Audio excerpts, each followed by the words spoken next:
OCON, the annual Objectivist Conference, kicks off July 1st in the historic city of Boston. It's the largest gathering of Ayn Rand fans in the world. This year, we celebrate ARI's 40-year fight to preserve the Enlightenment ideals that made America possible. Since opening our doors in 1985, ARI's mission has been to save Enlightenment values by advancing objectivism, Ayn Rand's philosophy of reason. To give you a taste of what's coming, I sat down with 4 of our speakers. Let's dive in. I'm Ben Bayer. I'm a fellow and the director of content at the Ayn Rand Institute. And what is the title of your talk at OCON, the conference we're running this summer? Well, it's called America Should Declare Independence from Altruism, and I'm giving it on July 4th in Boston at OCON, so it's well-timed. So what is it that you have against altruism? Altruism has a reputation for being a good thing. A lot of people want to make it more effective. A lot of people think it's just what it means to be a good person. Why do you think Americans need to turn their backs on it? Altruism is not just wishing goodwill to your fellow men. It's not just benevolence. It's the idea that you justify your existence by your service to other people, and therefore that you must sacrifice your life interests and your happiness for the sake of others who demand it because of their need. And that is a destructive form of morality. Ayn Rand had the view that your life is an end in itself. Your happiness is your highest moral purpose. And if you want to live a happy life, you need a morality, yes, a morality of virtues that tell you how to achieve the values that lead to your happiness. And that very much means rejecting a morality of sacrifice. It sounds like that's something people might get at church, but is your view that this is not only a religious view, or how do you think this arises in people's lives, this whole embrace of altruism? But it's definitely the original Judeo-Christian morality is, I think, that is the source of this view of ethics, but it's broadened beyond that. I've written a fair amount about how various contemporary secular ethicists, in one way or another, still embrace what was originally the idea of Christian humility. You see it in their advocacy of impartiality, of egalitarian welfare state. These are all different ways of saying you're not on the moral playing field unless you're somehow detaching yourself from your interests and serving the interests of others. So what are some of the case studies you're going to use to make your case that Americans need to turn their back on this pernicious view of morality? I'm going to be talking about 2 primarily: our foreign policy reaction after 9/11 and also a response to COVID. 9/11 is an interesting case because we're brutally attacked by Islamist terrorists, and we have every right to fight back in self-defense.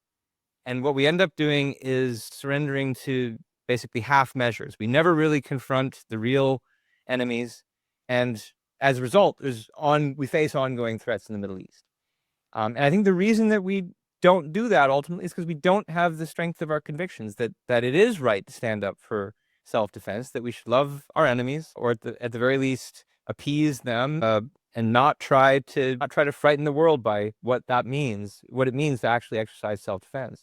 And the result of that, I think, is a profound loss of national self-esteem. We've been unwilling to identify that this was the cause of our failure, the cause of the ongoing threats that we face, rather than face up to that fact, we try to evade it by trying to find other things to blame, other people to blame. So, one outcome is conspiracism gets started on a massive scale in America after 9/11. Everyone knows about 9/11 truthers. They'd rather blame our own government than admit that, no, we just didn't stand up for ourselves, and that there were other forms of appeasement that even led to the attack in the first place.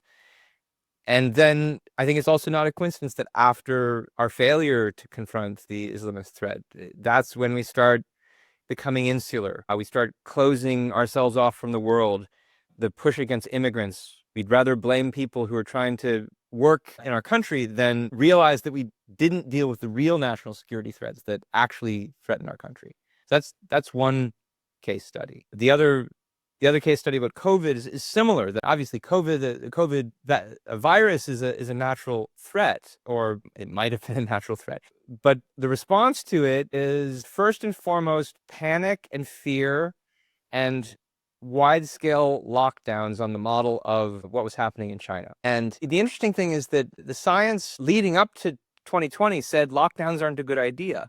A lot of that got abandoned, largely, I think, out of fear that state governments would be perceived as not doing the right thing, where the right thing is to do anything. The right thing is to do something to protect the weak and the vulnerable against this virus. So I think it's altruism that motivates the lockdowns. And of course, the lockdowns are a catastrophe in ways that are, I think, now becoming widely recognized across the political spectrum. And yet, here again, nobody wants to identify that this moral premise is what, more than anything else, is what was responsible for that reaction.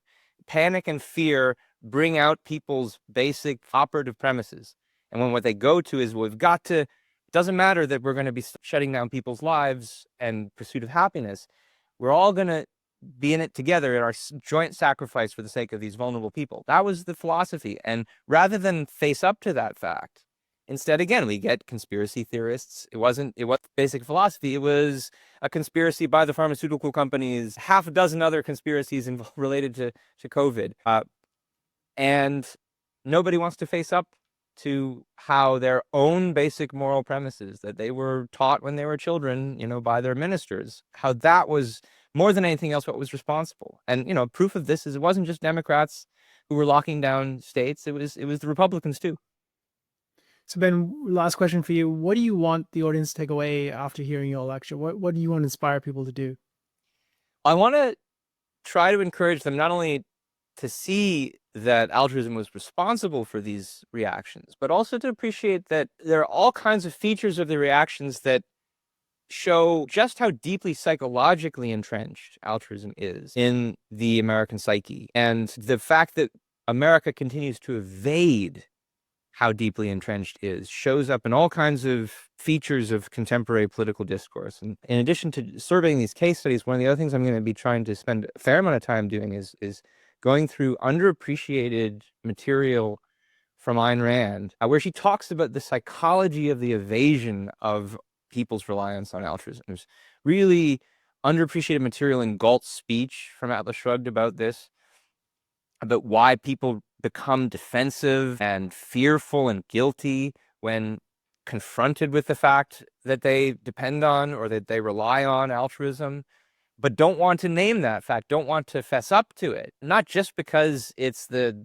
ideology that they were schooled on from when they were very young, but to face up to the fact that this ideology demands such anti-life sacrifice. I mean, that's a threat to your self-esteem, to think you want to adopt ideas that are antithetical to your own life and that you've done it by surrendering basically your rationality. I want people to gain a better appreciation for just really how much Ayn Rand had to say about this, how much a lot of her psychological material on this explains not just those two events, but just the general contemporary state of our political culture. My name is Audra Hilse, and I'm the archivist at the Ayn Rand Archives. I know the genesis of your talk is rooted in a project that you worked on a couple of years ago called Blueprints for the Fountainhead. Maybe you can just tell us a bit about that project and how your talk relates to that.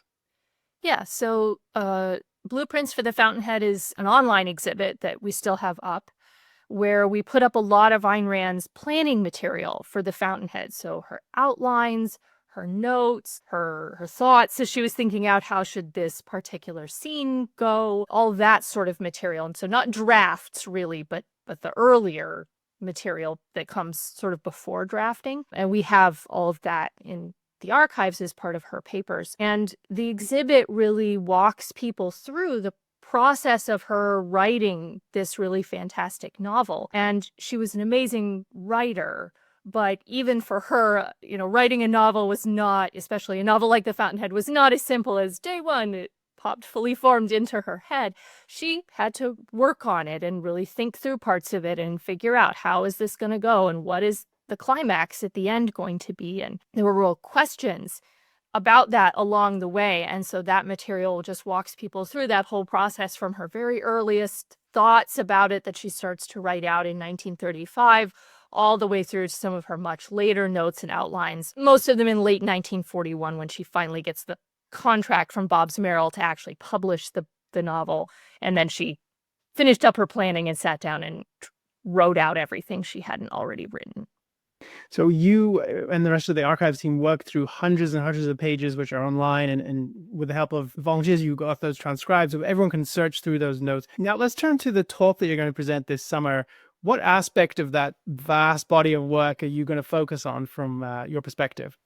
Yeah, so I can't cover the 200 plus pages that we have up in the exhibit in 18 minutes, as you noted. So my talk is going to focus on just a small portion. It's going to focus on 3 outlines. And I think these particular 3 outlines are interesting because they are all outlines of part 2 of the novel. And that is the most outlines that she made for any single part of the novel. So parts 1, 3, and 4 don't have 3 outlines each. She didn't need that many outlines for those, but something about part 2 was more challenging for her to sort out what exactly should happen and how exactly should the characters behave in this part of the novel. And so 3 different outlines, and the details differ pretty substantially between them. So I find that very interesting, and I'm going to tell people about that. So part 2 is where in the story we learn more about Dominique Francon, a character that many people puzzle over. So tell us a bit about what you discovered in the researching of this work that you might share with the audience about this. Yeah, I think one of the things that I discovered is that I think Ayn Rand struggled with Dominique's character at a certain point in the writing, because a lot of the differences that we see in these different outlines for part 2 involve Dominique and what is Dominique doing during this part of the story. And so I think Ayn Rand was trying to figure out, what is Dominique doing? What makes sense for her character? And so hopefully the audience has read The Fountainhead or will read it if they haven't yet. But I'm going to tell you about some things that are very different from what you have read or will read in the published novel. It is a fair summary of how the different outlines would have played out. So it's almost like stepping back into the making of the story of the novel and seeing possible different futures for how it would have directed, but then seeing why she chose the one she did and how it differs from the other options. Yes. Yeah. So the first outline is one she made right before she started her very first draft of the novel. And then almost 2 years later, we get the second outline, which changes a bunch of things. And so she'd written some of the novel at that point, and then as she was getting into part 2, she seems to have stopped and thought about her first outline and thought, some of this isn't working, and tried a different version. And then the last outline is from that late 1941 period when she's just finally gotten a contract with a publisher to publish the novel and needs to finish writing it. And she looked back even at her second outline and went, yeah, still not too sure about that, and wrote a completely different one for the third outline. And so it's really interesting to see. And we really only have these outlines, so there's not like extensive journaling from her about why she made these changes, but I think just looking at the changes and then what we know of the final novel, we can make good interpretations or guesses about why she made the changes that she did. So what's the one thing you hope people will take away having heard your talk in terms of appreciating the way the book was written and her process? I think I'd like people to really take away that she took her ideas about what makes her own thoughts about what makes a good novel very seriously. And she worked very hard to make sure that her theme and her plot and her characterization were as tightly integrated as they needed to be to write a novel on the scale of The Fountainhead. Awesome. Thanks, Audra. Looking forward to Boston. Thanks. I'm David Bakker. I'm a graduate student at Utrecht University in the Netherlands, where I'm studying mathematics and the history of mathematics. I've been involved in ARI's educational activities for quite some years now. During my undergrad, I was part of the OAC, which was a precursor of ARU. And when I entered graduate school, I also entered ARI's more advanced intellectual training, combined with being a TA in the Foundations of Physical Science course, which is part of ARU. So let me ask you about your talk. The title is Newton versus Descartes on the exactness of mathematics. Do people need to know a lot about math or Newton or Descartes to take your class or your talk? No, they don't need to know anything about math. The only thing they need to know is that Newton made important contributions to the history of science, and they should have an interest in knowing why, what enabled Newton to make these contributions. What is it that you want to tell people about Newton in relation to mathematics and his scientific discoveries? So I'm specifically want to focus on indeed his work in mechanics and mathematics. So mechanics is the science of bodies that move, and indeed Newton showed how all the moving bodies, from the planets to the apple that falls to a trajectory of something you shoot, that can all be explained through three simple laws of motion and a force, gravity. My goal is to show that his sort of approach there comes out of his understanding of what makes mathematics exact and precise. Now, I think most people know, if they've heard of René Descartes, he's a philosopher, and he's the famous "I think, therefore I am," and so that maybe that's the level at which many people have heard of Descartes. But it sounds like you're going to look at him from a perspective of his work in science, which is less known. So, what is the relationship that you're going to highlight between Descartes and Newton on this issue? So what I will be looking at is actually some more what you might call philosophy of math. And it has to do with, indeed, people might know Descartes as a rationalist. And also in his philosophy of mathematics, he is a rationalist. He thinks mathematics starts with these clear and distinct ideas, and you can derive all other knowledge from it. And that view of that's what makes mathematics exact informs his view of to what extent other sciences can be exact, and in what sense they are like mathematics.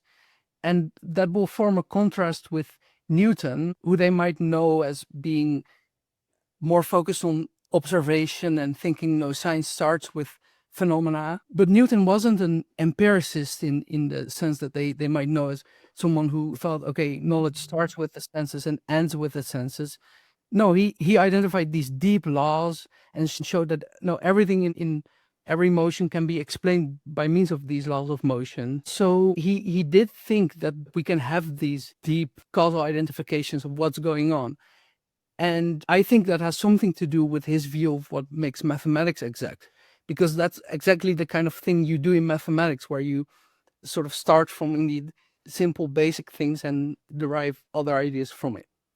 So, David, it sounds like this is something that arose partly through your work as a graduate student and your interest in math and in the history of science. What made you choose this topic? Why are you passionate about sharing this talk with people? So what made me choose this was that I actually started researching Newton more broadly and looking at Newton's mathematics. People might know Newton developed calculus together with Leibniz, and that was what I was actually originally focused on.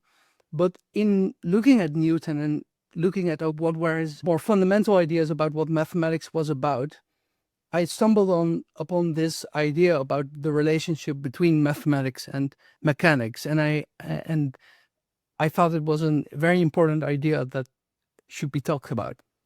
So is the relationship of your topic to philosophy that you have a particular assessment of how philosophy was integral, or a set of philosophical ideas or integral to Newton's success as a scientific genius? I think that his view of what makes mathematics exact meant that he didn't face an issue that other people faced. People before Newton had recognized that, oh, there's something very deep and profound about mathematical knowledge, and it has a kind of exactness and precision that other knowledge doesn't seem to have.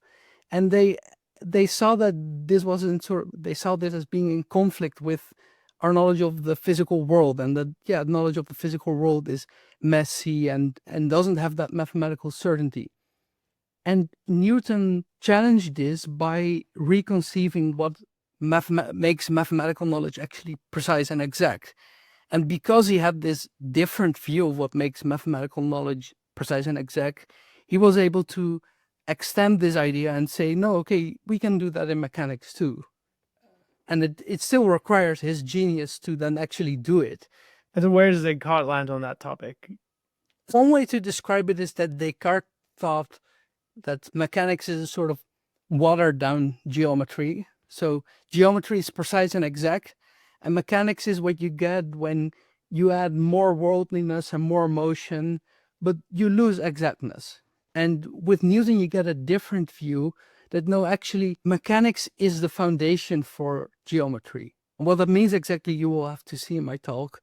But he completely flips the script. Well, this is a really fascinating topic, and I think a challenging one to present. And I think you have 18 minutes to share sort of the essential issue. So I'm looking forward to it, and thank you for being here with us, David. I'm Don Watkins. I'm a longtime writer for the Ayn Rand Institute, the vice president of marketing and fundraising, and an instructor in ARU. Don, what is the title of your talk at this year's OCON? The title of my talk is Enlightenment on Trial, the Real Lessons of the American and French Revolutions. Now, those are two momentous events in history, and people often put them together. What are you hoping to bring out in your talk about the relationship between those two, or what the main takeaways are? The American Revolution and the French Revolution were the defining political events of the Enlightenment, and the enemies of the Enlightenment have always used the tragedy and tribulations of the French Revolution to discredit Enlightenment ideals. And I think anybody who supports the Enlightenment ideals of reason, the pursuit of happiness, freedom, has to grapple with that track record. And so this talk is really going to show that the French Revolution, contrary to the attacks, is not an illustration of what happens when you take Enlightenment ideals too seriously, but when you don't take those ideals seriously enough. So many people know about the American founding as rooted in Enlightenment ideas and individualism and the idea of pursuit of happiness. How do people think about the French Revolution? What do you think of most people's understanding of that period? Most people, at least certainly most Americans, I think are largely ignorant of the French Revolution. And I know I certainly was before I started researching it. But if they've heard anything, they've heard that what the French Revolution really illustrates is the disaster that befalls human beings when they abandon tradition and religion, and what happens when they start taking ideals like reason and individual rights too seriously. And so what I want to explore is a really different view, which says that what the French Revolution really illustrates is the disasters that befall mankind when we embrace pre-Enlightenment ideas and anti-Enlightenment ideas. And working on this, what were you surprised by in the course of your research? The thing I was most surprised by when I started researching the French Revolution was, I think Ayn Rand was really right that the death of the Enlightenment came with the philosophy of Immanuel Kant, who discredited the ideals of reason and the pursuit of happiness. But at a journalistic level, it was the French Revolution that discredited Enlightenment ideals and really opened the way for people to look for alternative philosophic ideals to what they were offered during the Enlightenment. And Don, tell me a bit about how this connects to your broader intellectual enterprise. So you're teaching a course now on the morality of capitalism. You've written successful books on different aspects of capitalism's, the debate around capitalism. Where does this fit in your intellectual life? So my whole career has really largely focused on the morality of capitalism, and specifically the way in which philosophy shapes whether capitalism takes hold or not. And so I became really interested in this case of the French Revolution, because here you had people during the Enlightenment really trying to implement the ideals of the Enlightenment, the ideals of individual rights, and it failing, and it not working, and it not leading to free societies. And so by exploring why was it that the American Revolution succeeded and the French Revolution failed to establish freedom, I think we can reach a much deeper understanding of what's required in order for capitalism to flourish. I hope you'll join us for OCON in Boston. If you cannot make it, there's still time to buy a virtual pass. To learn more, tap the link in the description below or go to aynrand.org/OCON.